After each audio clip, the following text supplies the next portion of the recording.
Hello जी, नमस्कार। स्वागत है आप सबका मेरे एक और नए व्लॉग में। आज का व्लॉग बहुत ही खास और इमोशनल होने वाला है, क्योंकि आज हम आपको लेकर चलेंगे माँ चट्टाने वाली माता के लाइव दर्शन कराने और साथ ही दिखाएंगे मेरे भतीजे का पहला मुंडन। तो आज का दिन हमारे लिए बहुत ही स्पेशल है। सुबह सुबह हम निकल पड़े अपने घर से। सबसे पहले पहुँचे हम भाई भाभी के घर। भाई भाभी के घर जैसे ही हम पहुँचे तो मैंने बाहर खड़े होकर आवाज़ लगाई भाभी। तो भाभी पहले से ही तैयार थी और पूरा परिवार साथ चलने के लिए रेडी था। मम्मी, पापा, मेरे दोनों बच्चे और हम सब। भाभी ने वही प्यारी सी ड्रेस पहनी थी जो उन्होंने कुआं पूजन के लिए पहन रखी थी और ऊपर से पीलिया ओढ़ रखा था। भाभी बहुत ही सुंदर लग रही थी। फिर हम सब गाड़ी में बैठ गए और निकल पड़े माता के दर्शन के लिए। लेकिन रास्ते में एक छोटा सा ट्विस्ट आ गया। हमारी गाड़ी की सीएनजी ख़त्म हो गई तो हमें रास्ते में बीच में ही रुकना पड़ा। जब तक सीएनजी डल रही थी तो बच्चों ने वहाँ पास में एक पार्क देख लिया और बस फिर क्या था, शुरू हो गया फोटो सेशन। बच्चों ने खूब मस्ती की, पेड़ पौधों के बीच खेला और हमने भी थोड़ा टाइम एंजॉय किया। और आपको मैं बता दूं, हमारे यहाँ मुंडन से पहले घर में कढ़ाई करने की परंपरा होती है, जो मम्मी ने एक दिन पहले ही कर ली थी। फिलहाल हम सब आगे बढ़े और माता के दरबार की ओर। और आगे क्या हुआ आप इस वीडियो में, व्लॉग में ज़रूर देखना। वीडियो और व्लॉग को पूरा देखना, तभी तो आपको पता चलेगा नहीं कि वीडियो में व्लॉग में क्या क्या हुआ और कैसे कैसे हुआ और सबसे पहले मम्मी ने क्या क्या बनाया था। अब हम खुशी खुशी फिर से निकल पड़े। लेकिन एक और छोटा सा ट्विस्ट यहाँ भी आया। हम मम्मी, मैं और भाभी इंतज़ार कर रहे थे, तभी इसका डैडी गैस भरवा के वापस आ गया। फाइनल फिर सब गाड़ी में बैठ गए माता के दरबार में जाने के लिए। आज सब बहुत खुश है, लेकिन सबसे ज़्यादा खुश है हमारा काकू, क्योंकि उसे घूमने का मौका बहुत कम मिलता है। तो आज इसका एक्साइटमेंट अलग ही लेवल पर है। और मैंने भी छोटे भतीजे को गोद में ले रखा। पूरा माहौल और फैमिली काफ़ी खुश है। और लो जी, आखिरकार हम पहुंच गए माँ चट्टानी वाले माता के दरबार में। देखो यह रास्ता अब यहाँ पक्का रास्ता बन गया है। पहले यह पूरा कच्चा हुआ करता था, जो काफ़ी बदल गया। अब सबने अपने अपने हाथों में कुछ ना कुछ लेकर चल रही है। और माँ ने अपने सिर पर एक पोटली रखी हुई है। पोटली यानी बाल्टी, जिसमें मम्मी ने सवा सेर की पंसेर की कढ़ाई करी थी। और जैसे ही हम आगे बढ़े, चारों तरफ से आवाज़ आने लगी, प्रसाद ले लो, प्रसाद ले लो। लेकिन माँ ने तुरंत प्रसाद नहीं लिया। वो 2-3 जगह रुकी, देखती रही और फिर आगे बढ़ी, क्योंकि माँ ने पहले ही बोल दिया था मैं नारियल प्रसाद वहीं से लूँगी जहाँ मेरा मन करेगा। अब देखना ये था कि आखिर माँ कहाँ से प्रसाद लेगी। और हम सब भी उनके पीछे पीछे चल रहे थे। हर्ष, दीपांशु, काकू और मैं। आज इन बच्चों का रिजल्ट भी आने वाला है, तो मम्मी पापा ने पहले ही बोल दिया था पहले माता के दर्शन करो फिर रिजल्ट देखेंगे।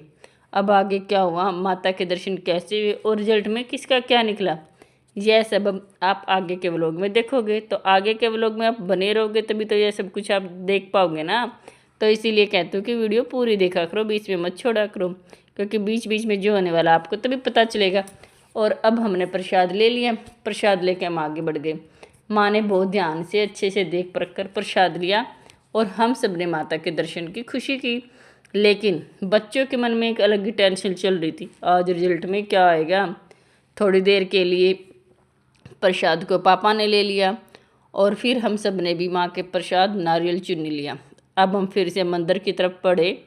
मंदिर की तरफ जैसे ही आगे बढ़े तो सच बताऊं, यह रास्ता पहले से कहीं ज़्यादा सुंदर हो गया और काफ़ी सारी नई फैसिलिटी भी आ गई।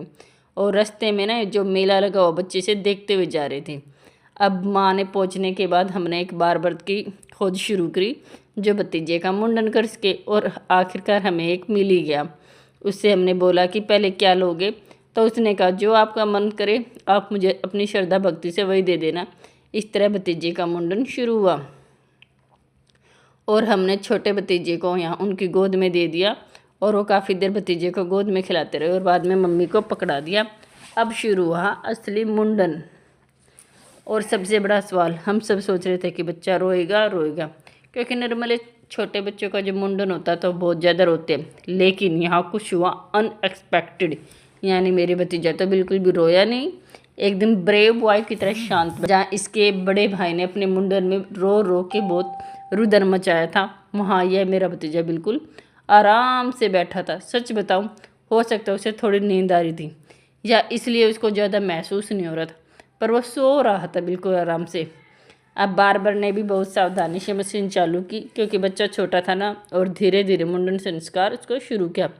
एक तरफ भाभी खड़ी थी, हाथ में लाल कपड़ा तुलसी के पत्ते लिए हुए, क्योंकि हमारी यहाँ मान्यता है कि बच्चे के बाल बहुत पवित्र होते हैं, उसे लाल कपड़े में रखकर माता को चढ़ाया जाता है।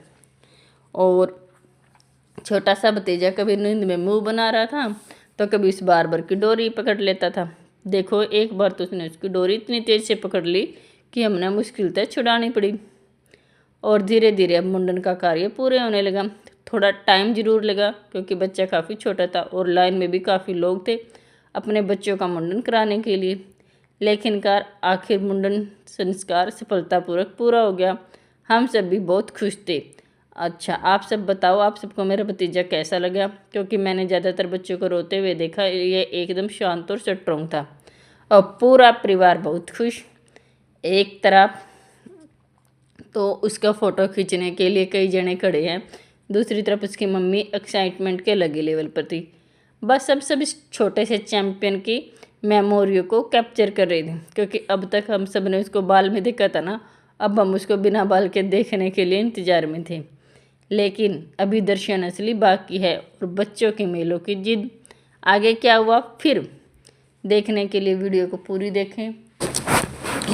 और भतीजे के मुंडन में क्या क्या हुआ, इसने क्या क्या शरारतें की और माता रानी के दर्शन कैसे हुए, सब देखने के लिए बने रहे हमारे पूरे व्लॉग में। इस व्लॉग का अगला पार्ट भी मैं जल्दी डालूंगी, उसमें मैं आप सबको दिखाऊंगी कि माता रानी के कैसे दर्शन हुए और अचानक वहाँ क्या हुआ जिसने सबका ध्यान खींचा। तो वीडियो को फुल देखें।